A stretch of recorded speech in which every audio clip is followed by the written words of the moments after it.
د دې وظیفې د کولو نفس به معشوقه په تا پسې چغې وهي چې اله زما خواله راشه. معشوقه به په تا باندې ډېره زیاته مهربانه شي. بسم الله الرحمن الرحیم. السلام علیکم ورحمة الله وبرکاته.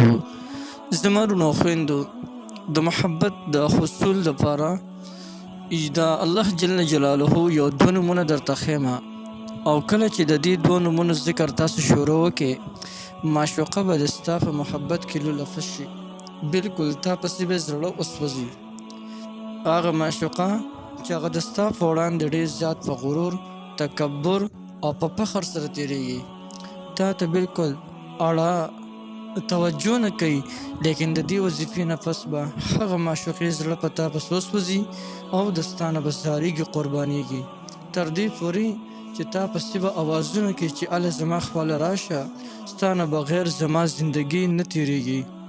دونه پاورفول او زبردسته وظیفه ده.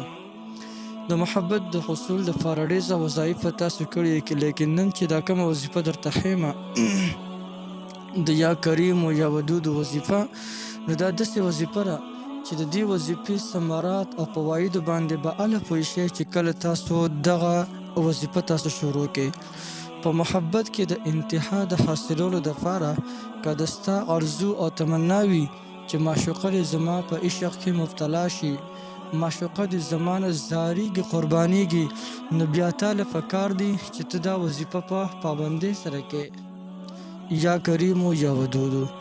راځي اضافي وخت درنه اخلم او د دې وظیفې کولو طریقه درته ښیم. ډېره زیاته اسانه طریقه ده.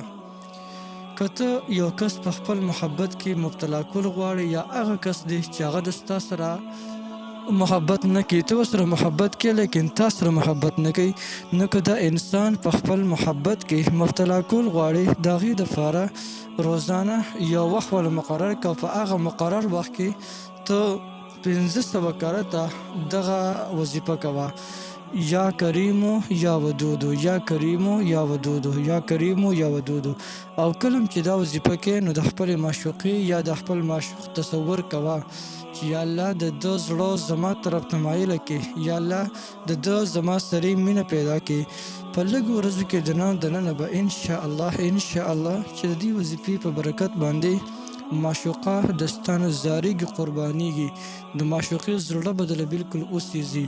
او داسې زبردسته وظیفه ده چې معشوقه به تا پسې د وروسته نه اوازونه کوي چې اله راشه زما خواله راشه، ستا نه بغیر زما زندګي نه تېرېږي. یو ډېره زبردسته وظیفه ده. د الله جل شانه نوم دی. د جایز حاجتونو او د جایز محبت دپاره بلکل کولی شئ.